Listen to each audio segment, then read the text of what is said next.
Hey, what's up, fam? Thank y'all for tuning in once again, man. Look at here. We up early this morning, trying to get some stuff done, run some errands, get some of this nice sun, some of this fresh air. When you're being cooped up in buildings all day working and then you go home and go in the house and you're in the house all night. Shoot, the first chance you get to get outside and you ain't gotta be in the house and the weather's fine, man, get outside, man. Shoot, help you clear your mind, help you think of some stuff. Just help you clear your mind, help you, figure out some of your problems and things like that and how to, correct them and come up with solutions and, stuff like that. But anyway, man, this video, I want to talk about the rap industry because recently over the last few years, it has become real ratchet with the music, and it's mainly black females. It's funny. Think about this. For those of us who's old enough, back in the 80s and 90s, your ratchet rappers were the men, right? They were the men, but yet, I'll say things didn't seem as bad. You know what I'm saying? I guess because everybody always said, men are, so sexually promiscuous and dogs and blah, blah, blah. So it's just a man's mentality. This and the third. But then it looks like, these guys are making a lot of money, which is probably where it turned for the worse. But anyway, so now like over the last few years, you had, hell, think about it. When you had Lil' Kim back in the day, Foxy Brown, there was still some level of, I want to say, class, or, they wasn't on that level as like when men was doing it, but you knew that was there, but they could also rap about everything else besides just sex. Now the girl that rap about sex, money, guns, same thing the dudes rap about. Sound like dudes, hell, some of them got voices deeper than some of the guys out here, right?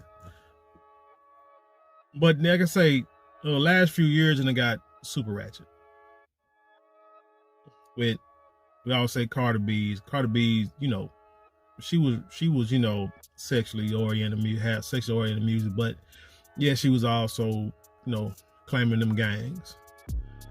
Your Megan Thee Stallion, all she talk about is, for the most part now, is all she talk about really is, sexually, or all her music sexually oriented. It's different when someone's new that comes out and does it, and you think, okay, this is a fresh face, but then after a while, every song they put out sounds the same. It's about the same thing, and you want to see growth. I think that's what D1, the problem with a lot of these rappers, especially the older rappers, like you talking about Jim Jones, talking about Rick Ross. The problem is these guys are not developing. The one rapper, and I just put his name out there, I'm sure it's more like, Scarface, Willie D, cats like that. But the one rapper who did it and turned it into something major, $1 billion, stuff that we claim that we want, the status that we want to have, was Jay-Z. Jay-Z did it, and folks like Jim Jones and other people, they dogged him. They talked about him. When he came out with the change clothes, when he was doing was it a Budweiser commercial that he did with like one of the races and stuff, when he was moving up in, life levels of the game, trying to get to, that top status. The folks, the rappers in the streets dogged him. And it's like, and I was like, dang, okay, why are they doing it? I can understand you not really feeling his music, maybe, because it's different than what you did, but why would you dog a guy because he's trying to change clothes is probably one of my favorite songs, like really, because, it's like, it shows progression, growth progression. But for some reason, we don't want to see it. Andre 3000, same, same breath. I remember back in the day, he said he didn't want to do rap. He stopped rapping because he couldn't see cats being in their 30s and 40s and 50s rapping about the same stuff they rapped about when they was teenagers. Even recently, because he coming out with like a flute album in a couple of days. Even recently, he did an interview saying that he liked rap, You know what I'm saying? But it just ain't in him no more. He said that's for his youth. That happened when that was the thing during his youth, which I understand because we all used to rap, make beats, put out mixtapes, whatever when he was younger. Because you rap about a certain thing that you are involved in, but if you still part of some of that stuff later in life, that's a problem. If you ain't grown later in life, your mentality ain't grown past your junior high and high school mentality, that's a problem. Hell, even Muhammad Ali said back in the day that if you're thinking the same in your 20s, if you're thinking the same in your 30s as you did in your 20s, and you're thinking the same like in your 40s as you did in your 30s, and you in the 50s as you did in your 40s, something I'm kind of paraphrasing, but he said, then that's a problem because there's no growth, which is true. You got to evolve. Hell, the world evolves. The world, and when you stuck in a certain mindset, this is why people pass you up. This is why you can have homes, neighborhoods full of black people, but the world can see potential where you at and figure out ways to take your property, but you still stuck in the same mentality that your grandparents and your parents had, not knowing because they didn't have the access to the education or to the information to see what them folks is doing. That's a problem. So you have to grow. So anyway, them folk have been plotting, and now it's in motion to take rap music, hip hop from us, like they've done all the other forms of music, genres of music, which is why you got to know your history, which is why you got to listen to the older people, which is why you and your kids need to sit down and talk to your parents and your grandparents and any other generation that's still there, and just sit and listen to them talk about life and give you wisdom and things they went through. Because if you don't, your entire history gonna be wiped out, and you're not gonna know what happened. You're gonna let people like Ron DeSantis take away, change the narrative of how slavery really was and make it seem like it was, everything was all cool when it wasn't. That wasn't what it was. So you have to understand what happened in the past. You have to understand that black folks created rock and roll. Black folks created jazz. Black folks, created like say all these genres of music. Black folks saved Hollywood in the 70s. Black folks saved Marvel with what's that, Blade and Wesley Snipes in the 90s. That black folks had their own sports baseball leagues back in the early 1900s, in the mid 1900s. And when white folks saw that black folks were making a lot of money, they didn't want to deal with you at the time. They wanted everything to be segregated and separated because they didn't want to breathe the same air you breathe. But when they started losing money and couldn't figure out how to get money, somebody's always spying on you and saying, oh, I know we can get some money. We can go to that community and get it. And then they take stuff from you and they get you to integrate and merge. And then you wonder, by the time you look up, you wonder like, what happened? Why we ain't got nothing? And why is it that them folk got everything? So you look at case in point, like say rap music. Rap music started, hip hop started on the streets, grassroots, like everything else, young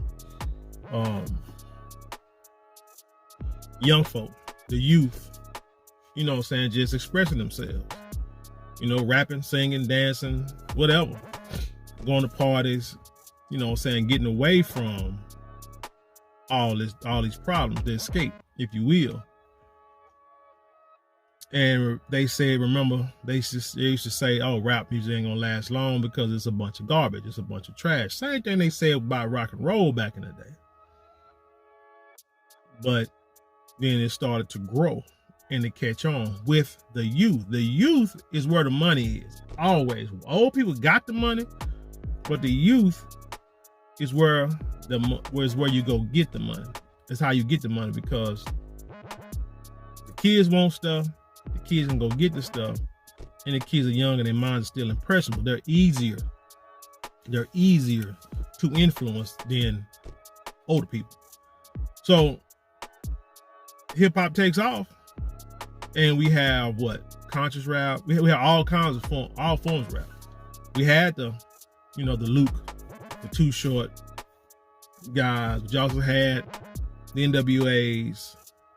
You had the Public Enemies. You had the, Common. Common went back then. What did you have? The street rap with the Fantastic. The Furious Five. God dang it, I'm sounding Melly Mel and the Furious Five. These guys. You had a whole Bernie Mac say, you had your party rap, your gangster rap, this, that, and the third. You had your Heavy D's, your Heavy D's,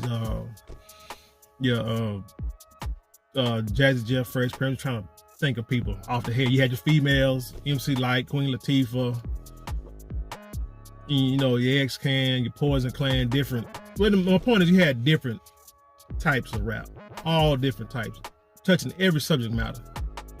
Play on the radio, on the videos. There was just no one type of song come out. So your record labels, record execs do what they do. They screw the kids. They give them little janky contracts. Don't pay them nothing. They make all the money. They own all the publishing. They own all the masters. They control the music. And once you are no longer popular, they go find the next artist. And you notice they get all the young artists, because again, the youth is where the energy is. So now, like I said, then over time, people start seeing that how the record labels are doing. So you have a few people like Master P, Baby from Cash Money, Jay Prince, Rap a Lot, people that next, even Luke for a point. But you have Young Brothers and other people. There's a lot of other cats who started record labels, putting their own stuff out, making them. Slim Thug, they started owning their own stuff. They understood the long game, and they making money as they're working hard, busting their tail, hustling. And now, as the years went on, they still making money off of residuals. Living good, owning their own stuff, controlling their own stuff, not filing bankruptcy. Some of them, not all of them, but they still own and control their stuff. They set. They're not worried about it. They don't have no problem. But the powers that be don't want that. The powers that be are trying. They see more artists are controlling their music financially, and they can't get it from them. They tried to do the 360 deal because a lot of these artists were doing a lot of touring and selling merchandise at shows. They were cool when you had to buy records, tangible records and tangible, CDs. The record labels found that because they were making all that money. But then when people started with Napster and LimeWire, started bootlegging CDs, music, when a lot of artists was starting to put their own music out, doing shows, and then they get so popular they can charge what they want for shows and making a lot of money off these shows, and the record labels and executives are not getting none of that money. Then they tried to push that 360 deal on a lot of these young artists, and a lot of young artists fell for it. So now everything that artist does, the record label gets a cut, even if they don't do anything, even if they're not there, whether it be shows, selling merchandise, guest appearances, name being said, whatever. They want a cut of that too, so they're trying to get in, because their pockets, you understand, are being affected by the lack of tangible record sales. Everything is online now, right? So the thing is, now they have to figure out a way to capitalize and monopolize on rap music, which is probably I think it's the highest earning, the highest profitable genre of music right now. So what they gonna do? So here's the plan. I'll let you say this. Here's the plan, real quick. I'm trying to see how fast I can say this. You get your ratchet rappers like Dirty Red. I mean, Sexy Red. Does Suki Hunter rap? I guess she does. I don't know. Sexy Red, Megan Thee Stallion. Any other? What's the one that looked like she's albino with the red hair? Look like Orphan Annie. Orphan Annie with a rump. God, what's her name? Anyway, Ice Spice. She, people like that who get on stage with a dang on Betty Boop dress, t-shirt, and try to wear it like a damn a skirt, and can't even, can't perform right without pulling on it every 2 seconds. I mean, stuff like that. Like I said, you got Dirty Red out there looking like I don't know if she's pregnant or ate too many ramen noodles or whatever, but she got a belly like it's poked out, like she's pregnant, and I mean, ooh Lord, that's just not a good look. But anyway, so they get these rappers like this to come out all this ratchet stuff. What they're trying, I'm gonna say like this, and this may be a conspiracy theory, but hey, go with me. They're trying to that's how they're gonna take the genre away from us, because they want us to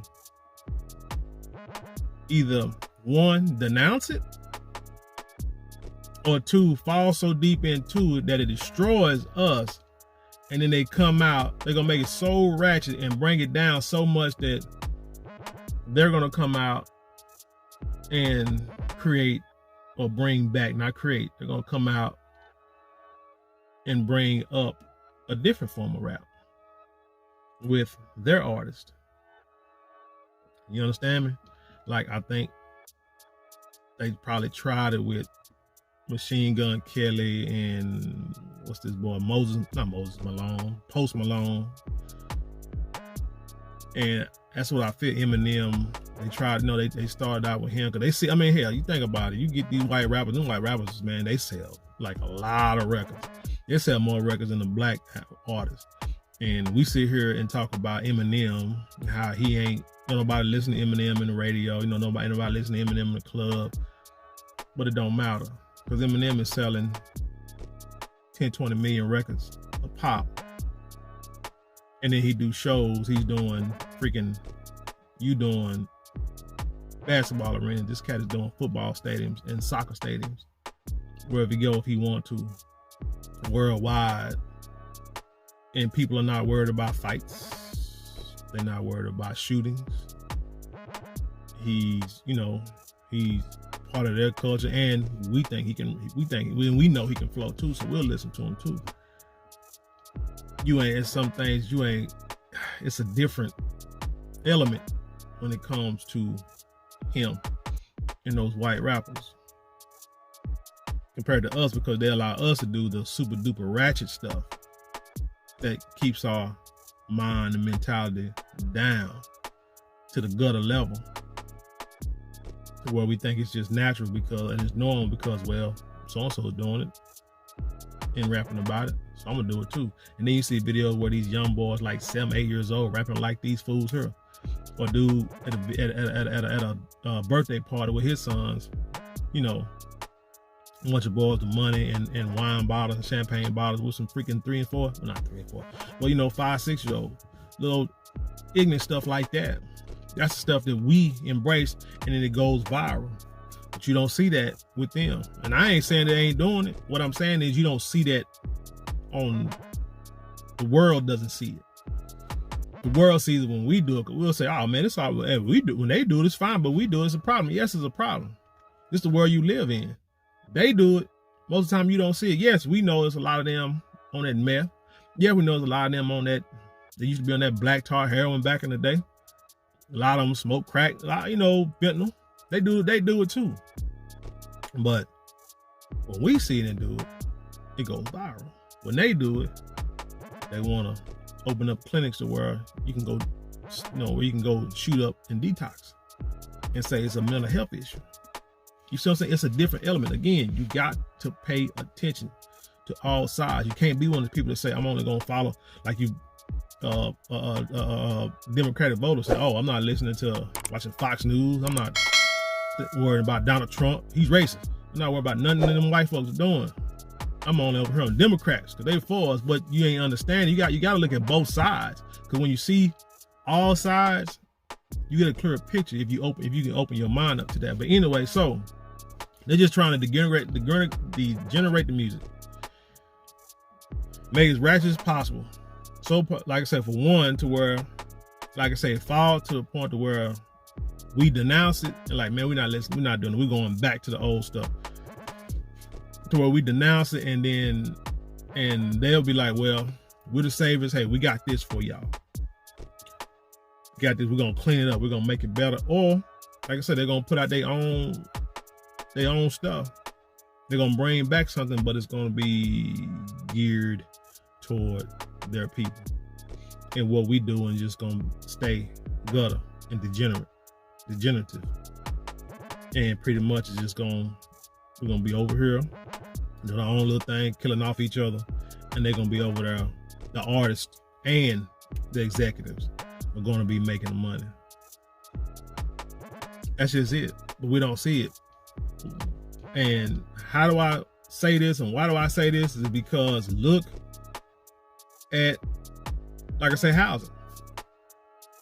That's the best example. Back in the day, like I said, they didn't want to live near you. They want supposedly have nothing to do with you. Now they want you to work for them, clean houses, do whatever. But then you go back to your neighborhood. Well, there was stuff like that backfired on them when you have like Black Wall Street, what's it called, Greenwood, Arch, and Pine. Back where black folks were living good, doing their own thing and living nice, and you still got some poor white people over there, and they wasn't too happy about that. Black folks living equal or better than how they living. They weren't too happy about that. So they found whatever reason they needed to find to burn a whole damn neighborhood of hundreds of city blocks. They felt it was necessary to do that. For what? There was no reason, but it's all about racism. It was all about racism. But anyway, but what they want is, like I said, they see what you got. They see the potential in it. They see the money. You can have a house on this side of town. They can have the exact same house on the other side of town. Appraisers come through and they will appraise their house for a lot more than your house. For one, because the neighborhood, the people in the neighborhood. Because the neighborhood could be fine. But if they see you, us, FBA, ADOS brothers and sisters in a house, and this is recent. You see stories. They'll appraise a house for, let's say, like $800,000. What's the story? These people say, the black couple said they had a house and knew it was worth like $1.2 million. When the appraiser came through for them to get ready to sell it, the guy appraised it for like $800,000. And they knew that wasn't right. They be paying taxes on $1.2 million house. So what they did, they went and took everything black out the house, made it look white, even had a person stand in for them that was white to sell a house. Appraiser come through, gave it, appraiser for above market value, above the value above market value. So them people got suits, and now there's a whole thing going on where they, laws and stuff being put into place. People getting fined because it's racism. It ain't a big story. I mean, it's there, but it ain't like it's something that's just a big story. So that's what I'm saying. They see your property in the hood now, and they seeing that it's going down. Crime is going up, gangs are going up, single families, grandmothers raising kids. They know the statistics. Y'all can get upset and say, hey, that's not right, because I know some people with single kids, single parents who raising kids. That's good. Okay, whatever. We talking about the probabilities. Start talking about anomalies and talk about probabilities. So your neighborhood's going down slowly but surely because you listen to this ratchet ass rap music, and your kids listen to it, and they reciting it in the first, second, third grade. This ratchet ass rap music, and they emulating that, and they emulating the people in their neighborhood who's emulating the rappers. I mean, it is what it is, and so them folks sit back and wait. And they say, okay, the plan is in place. Now we're just going to sit back and wait. And when it gets to a point that we're ready to move, if they are ready to move, they're gonna jump. And that's what they do. They get in, and as soon as the time is right, they come and start taking your land. Not one fell swoop that y'all think things happen. That's never how it happens. Now they might, like I say, burn it down, destroy it because they felt like y'all were disrespectful, but most of the times, like I say, yeah, like Rosewood and Black Wall Street, those are like anomalies. Not when I say anomalies, like a lot of that did happen. Well, like black towns were burnt down, destroyed, but most of the time, these folks are methodical and they take their time. And they'll start with one house, then another. They'll go look at these deeds at the tax office, see how they can get this land from under you for little or nothing, and you not be able to do anything because they got the law behind them. But anyway, that's how they do.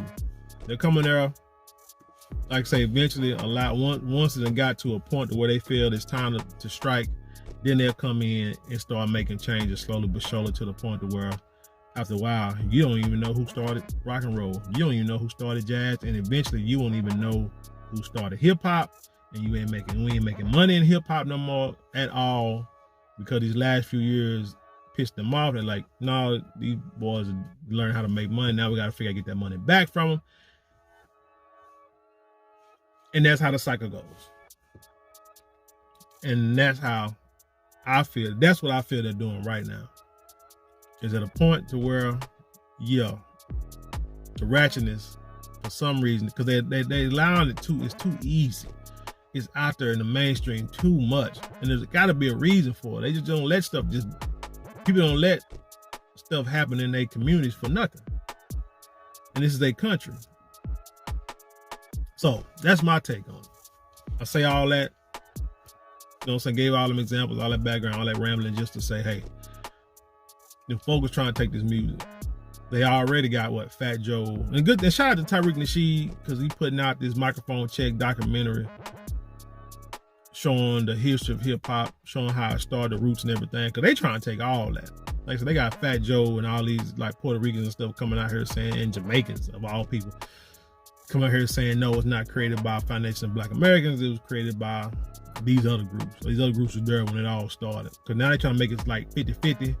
And then eventually they're gonna make it to where it's like, well, no black folks. Yeah, the black folks was there. They was there somewhere playing on the chitlin circuit, but these are the real people. This is how it really started. Or they just gonna make it to where like they don't even care. You're not even gonna be worried about how it started. All you're gonna be worried about is who's running it and who the main characters in front of the camera and behind the camera, and it's going to be them folk. But anyway, tell me what you think about that. Leave your comments below and then share it with the world. My point is, so I guess I should have a solution. Our solution is promote other types of music, like the D1s.